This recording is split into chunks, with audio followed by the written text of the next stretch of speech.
à tous, alors que la deuxième étape a débuté en fanfare avec du vent et de la mer et malheureusement 3 dématages, je vous propose aujourd'hui de mieux connaître Aurélien Ducrot qui avant de se lancer dans la Transat 650 ne savait pas naviguer. Son talent premier, freerider, il est champion du monde de freeride cette année 2011 et le fut aussi en 2009. Aurélien est du genre très talentueux puisqu'il a fini 10e de la première étape et attaque la traversée de l'Atlantique dans le tempo. Regardez.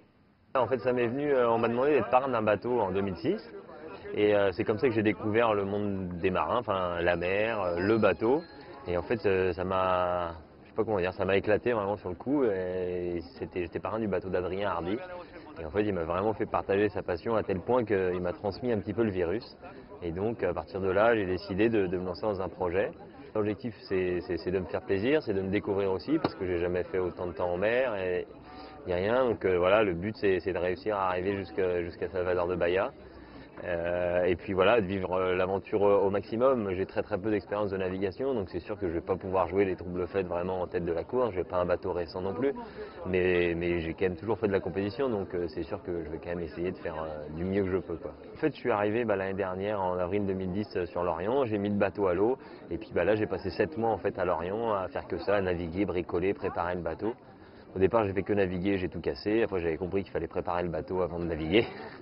La grosse valeur qui se ressemble, c'est le rapport à l'élément.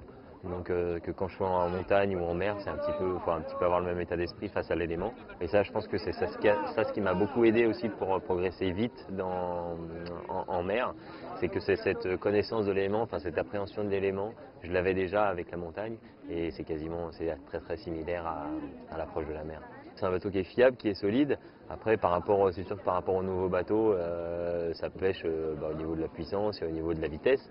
Mais bon, ça reste un bateau très sûr et simple. Et donc pour moi, c'était important au départ d'avoir un bateau sûr et simple, forcément, pour progresser plus vite. Je sais que les premiers jours, on ne va pas se retrouver tout de suite dans du carton à être dur. Et je pense que ça aide à un peu la bonne humeur aussi de tous les skippers. Je pense que tout le monde est un peu moins stressé du fait de savoir que c'est un peu plus calme au départ. Après, je crois que ça va vite nous énerver au bout de 4 jours, par contre. Mais c'est vrai que pour le départ, c'est un peu plus cool de dire voilà, ça va être tranquille, on va pas se mettre taquet d'entrée de jeu et ça va monter progressivement, donc ça c'est plutôt pas mal. Bravo. Merci, bonjour.